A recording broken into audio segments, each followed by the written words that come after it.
Hello, Oklahoma. Well, it's good to be here. Everybody have a seat. Have a seat. I love you back. It's wonderful to see you.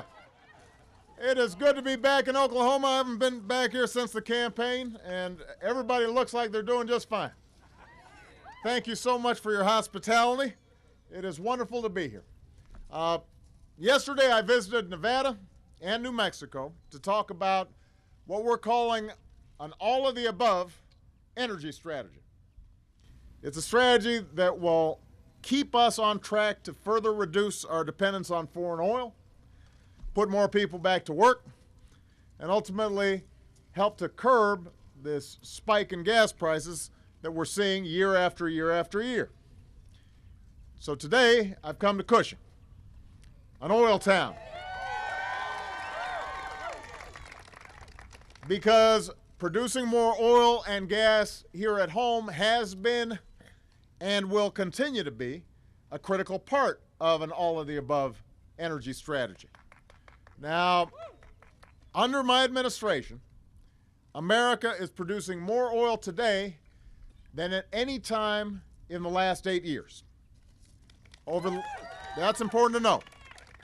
Over the last 3 years, I've directed my administration to open up millions of acres for gas and oil exploration across 23 different states.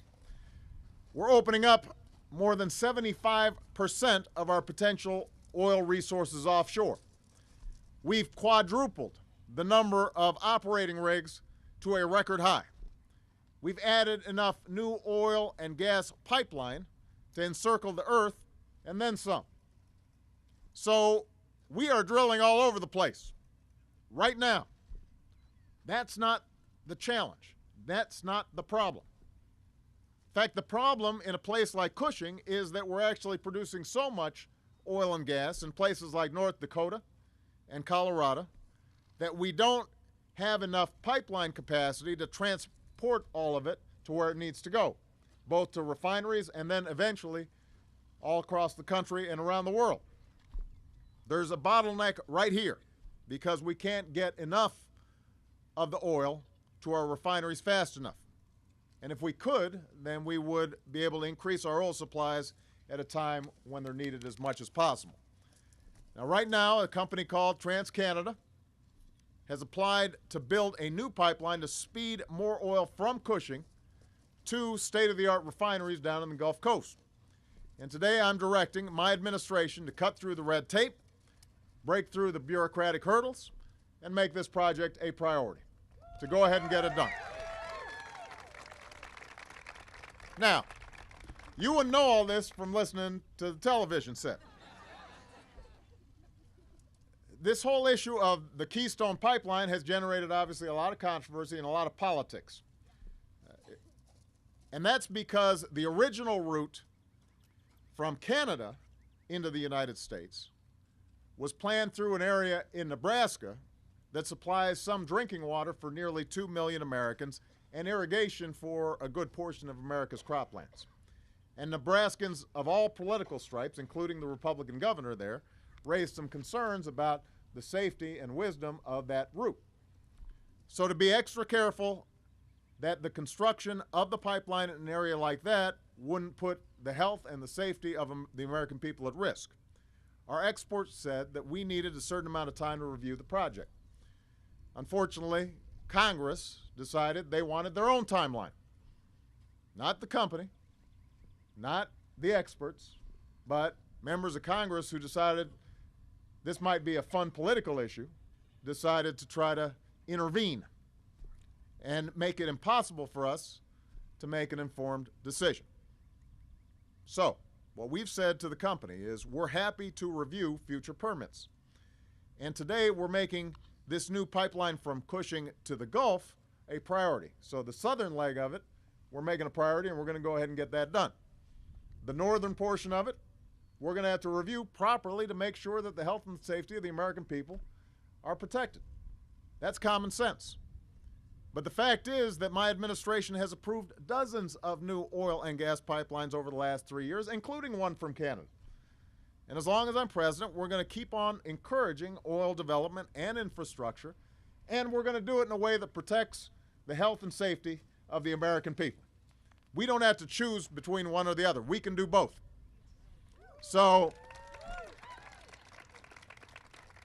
I just, if you guys are talking to your friends, your neighbors, your coworkers, your aunts or uncles, and they're wondering what's going on in terms of oil production, you just tell them, anybody who suggests that somehow we're suppressing domestic oil production isn't paying attention. They are not paying attention. What you also need to tell them is anybody who says that just drilling more gas and more oil by itself will bring down gas prices tomorrow or the next day or even next year, they're also not paying attention. They're not playing it straight. Because we are drilling more, we are producing more, but the fact is producing more oil at home isn't enough by itself to bring gas prices down. And the reason is we've got an oil market that is global, that is worldwide. And I've been saying for the last few weeks, I want everybody to understand this, we use 20% of the world's oil. We only produce 2% of the world's oil. Even if we opened up every inch of the country, if I put a oil rig on the South Lawn, if we had one right next to the Washington Monument, even if we drilled every little bit of this great country of ours, we'd still have to buy the rest of our needs from someplace else if we keep on using the same amount of energy, the same amount of oil. The price of oil will still be set by the global market. And that means every time there's tensions that rise in the Middle East, which is what's happening right now, so will the price of gas. The main reason the gas prices are high right now is because people are worried about what's happening with Iran. It doesn't have to do with domestic oil production. It has to do with the oil markets looking and saying, you know what, if something happens, there could be trouble, and so we're going to price oil higher just in case. Now, that's not the future that we want. We don't want to be vulnerable to something that's happening on the other side of the world somehow affecting our economy or hurting a lot of folks who have to drive to get to work. That's not the future I want for America. That's not the future I want for our kids. I want us to control our own energy destiny. I want us to determine our own course. So, yes, we're going to keep on drilling. Yes, we're going to keep on emphasizing production. Yes, we're going to make sure that we can get oil to where it's needed. But what we're also going to be doing as part of an all the above strategy is looking at how we can continually improve the utilization of renewable energy sources, new clean energy sources, and how do we become more efficient in our use of energy. That means producing more biofuels, which can be great for our farmers and great for rural economies. It means more fuel-efficient cars. It means more solar power. It means more wind power, which, by the way, nearly tripled here in Oklahoma over the past 3 years, in part because of some of our policies. We want every source of American-made energy. I don't want the energy jobs of tomorrow going to other countries. I want them here in the United States of America. And that's what an all-of-the-above energy strategy is all about. That's how we break our dependence on foreign oil. Now, the good news is we're already seeing progress. Yesterday, I went in Nevada to the largest solar plant of its kind anywhere in the country.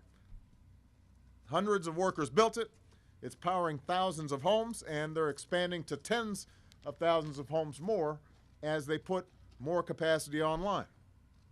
After 30 years of not doing anything, we finally increased fuel efficiency standards on cars and trucks. And Americans are now designing and building cars that will go nearly twice as far on the same gallon of gas by the middle of the next decade. And that's going to save the average family $8,000 over the life of a car.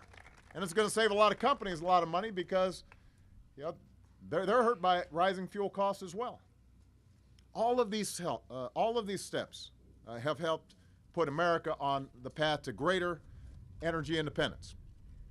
Since I took office, our dependence on foreign oil has gone down every single year. Last year, we imported 1 million fewer barrels per day than the year before. Think about that. America, at a time when we're growing, is actually importing less oil from overseas because we're using it smarter and more efficiently. America is now importing less than half the oil we use for the first time in more than a decade. So the key is to keep it going, Oklahoma. We've got to make sure that we don't go backwards, that we keep going forwards.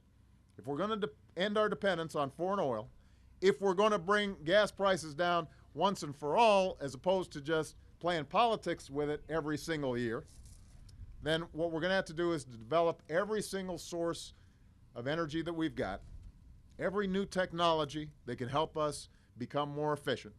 We've got to use our innovation. We've got to use our brain power.